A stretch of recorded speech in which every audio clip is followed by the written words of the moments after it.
Hi, everybody. It's Alan Stewart here with Royal LePage Sussex, working from home today on a beautiful January the 11th. It's, as you can probably see, it's beautifully sunny outside. You can see myself and the chickens in the background all enjoying this wonderful weather that we're having. Long may it last, but I don't think it'll hold forever. Okay, let's take a look at statistically what's happened on the Sunshine Coast in 2018. It's a new year. It's a good time to look at that, and maybe a little earlier than that as well, just to get a sense of where we might be going in 2019 and beyond when it comes to real estate investment opportunities here on the Sunshine Coast. Whether you're buying or you're selling, it's important for you to know what kind of market we're in. What I've pulled up here is the sales to active ratio that's provided by the Real Estate Board of Greater Vancouver, and it helps us identify cold, neutral, or hot markets. We refer to them as a buyer's market, a balanced market, or a seller's market. And what the real estate board suggests is that anything above 22% selling in any given month in terms of the inventory, so when 22 homes or more sell out of every 100 homes on the Sunshine Coast, we're in a seller's market. We can expect inventory to go down, prices to go up. When we're in a balanced market, that's between 22% and 10%, we would expect relative market stability. Supply is satisfying demand. We'd expect prices to remain relatively stable. When we drop below 10%, so when only 10 out of every 100 houses or less are selling in a given month, we'd expect inventory levels to rise and for prices effectively to soften over time. It's a nice market for buyers because there's more selection available. They don't feel a ton of pressure, but it tends to slow down the market a bit. So a balanced market, remember, between 10 and 22%. You could look at the bar graph here, the range between 10 and 20%, and that'll give you a pretty good idea of when we're in a balanced market. So here's a snapshot of all the detached houses on the Sunshine Coast since 2015. And you can see that for the most part, we've been sitting in a relatively balanced market.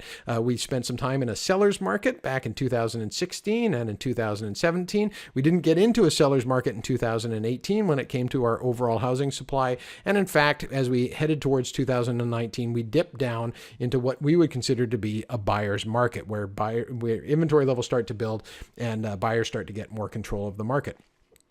But is this the whole story? And statistics are interesting. This gives us a good picture of what's kind of happening out there, but it varies not only by geographical area, so if you look at Gibsons versus Pender Harbor, for example, but also by price range. So depending on what kind of a home you're trying to sell and what price range it might fit into, these numbers change significantly. So let's go ahead and do that. Let's just have a look at what's happened to your housing price and the amount of demand for it if we look at those priced under $500,000. Now, there isn't a ton of product available under $500,000 on the Sunshine Coast, unfortunately, at the moment. But you can see now, if you look at this sales to active ratio, we've actually spent most of the time over the last 3 years in what we would consider to be a seller's market. We've expected those lower end homes to actually have been going up in value more than other parts of the market because they're more and more desirable and there's less and less of them available. So if you've got a home that's worth less than $500,000 on the Sunshine Coast, you actually have only dipped recently into what we would consider to be a buyer's market, but only slightly,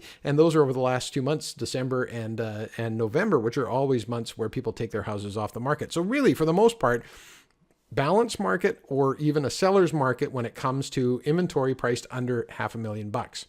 Let's take a look now at the next bandwidth between $500,000 and $750,000, and it's much the same story. This is where most of the houses sit when it comes to houses being priced for sale here on the Sunshine Coast. And this graph would suggest that we've been, again, sitting in a seller's market right up until kind of mid-2018 when we dipped into a balanced market. So the story so far between between $0 and $750,000, pretty much a balanced market, or even in fact a seller's market. Now that changes as prices go up, which we would expect. The more expensive something is, the less likely the masses are to be able to buy it. So between $750,000 and $1.25 million, we actually only crested in for a few months into what we would consider to be a seller's market over 2016, 2017. And in 2018, we spent more of our time in a balanced market and dipped much earlier into a buyer's market, where buyers have had more control based on the amount of inventory available.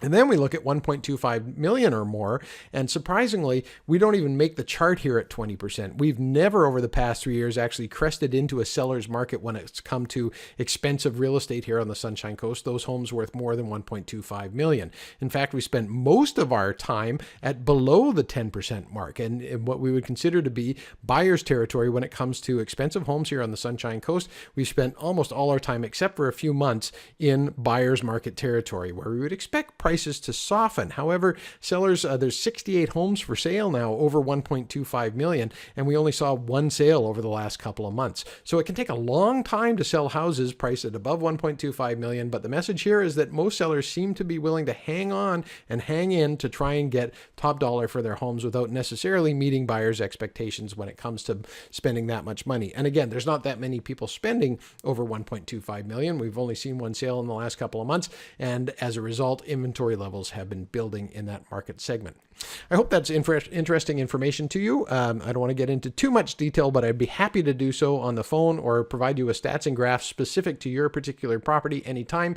My name's Alan Stewart. I work with Rachel Manley. She looks after most of our buyers. You can reach me at 604-740-2353. You can reach Rachel at 778-229-7694. Either one of us would be happy to help. You can find more information and more of these stats and graphs at alanstewart.ca.